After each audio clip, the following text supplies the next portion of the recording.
The illegal drug trade or drug trafficking is a global black market dedicated to the cultivation, manufacture, distribution and sale of prohibited drugs. Most jurisdictions prohibit trade, except under license, of many types of drugs through the use of drug prohibition laws. The United Nations Office on Drugs and Crimes World Drug Report 2005 estimates the size of the global illicit drug market at $321.6 billion United States dollars in 2003 alone. With a world GDP of 36 trillion United States dollars in the same year. The illegal drug trade may be estimated as nearly 1% of total global trade. Consumption of illegal drugs is widespread globally and it remains very difficult for local authorities to thwart its popularity. Chinese authorities issued edicts against opium smoking in 1730, 1796 and 1800. The West prohibited addictive drugs throughout the late 19th and early 20th centuries. In the early 19th century, an illegal drug trade in China emerged. As a result, by 1838 the number of Chinese opium addicts had grown to between 4 and 12 million. The Chinese government responded by enforcing a ban on the import of opium. This led to the First Opium War, obligated the Chinese government to pay large sums of money for opium they had seized and destroyed, which were referred to as reparations. In 1868, as a result of the increased use of opium, the UK restricted the sale of opium in Britain by implementing the 1868 Pharmacy Act. In the United States, control of opium remained under the control of individual U.S. states until the introduction of the Harrison Act in 1914. After 12 international powers signed the International Opium Convention in 1912. Between 1920 and around 1933 the 18th Amendment to the United States Constitution banned alcohol in the United States.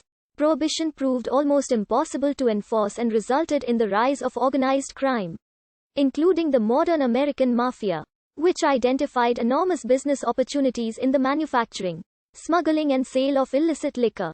The beginning of the 21st century saw drug use increase in North America and Europe, with a particularly increased demand for marijuana and cocaine.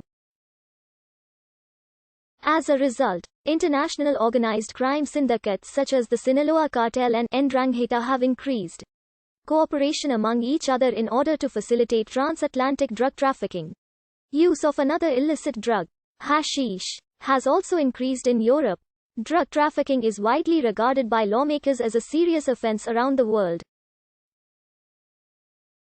Penalties often depend on the type of drug, the quantity trafficked, where the drugs are sold and how they are distributed.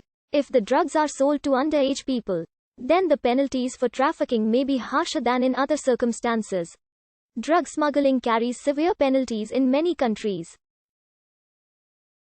Sentencing may include lengthy periods of incarceration, flogging and even the death penalty and even people.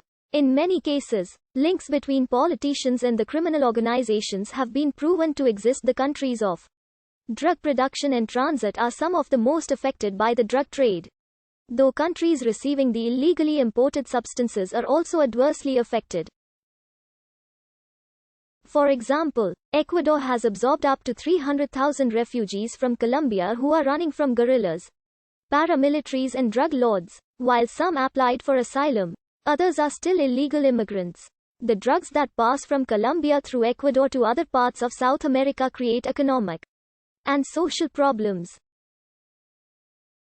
Honduras, through which an estimated 79% of cocaine passes on its way to the United States, had, as of 2011, the highest murder rate in the world, according to the International Crisis Group. The most violent regions in Central America, particularly along the Guatemala-Honduras border, are highly correlated with an abundance of drug trafficking activity. In many countries, the illegal drug trade is thought to be directly linked to violent crimes such as murder. This is especially true in all developing countries, such as Honduras, but is also an issue for many developed countries worldwide. In the late 1990s in the United States, the Federal Bureau of Investigation estimated that 5% of murders were drug-related. In Colombia, drug violence can be caused by factors such as the economy, poor governments, and no authority within law enforcement. After a crackdown by US and Mexican authorities in the first decade of the 21st century as part of tightened border security in the wake of the September 11 attacks, border violence inside Mexico surged. The Mexican government estimates that 90% of the killings are drug-related.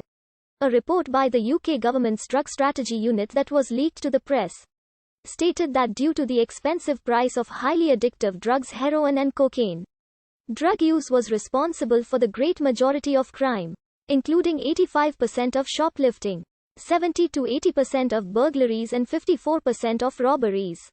It concluded that, cost of crime,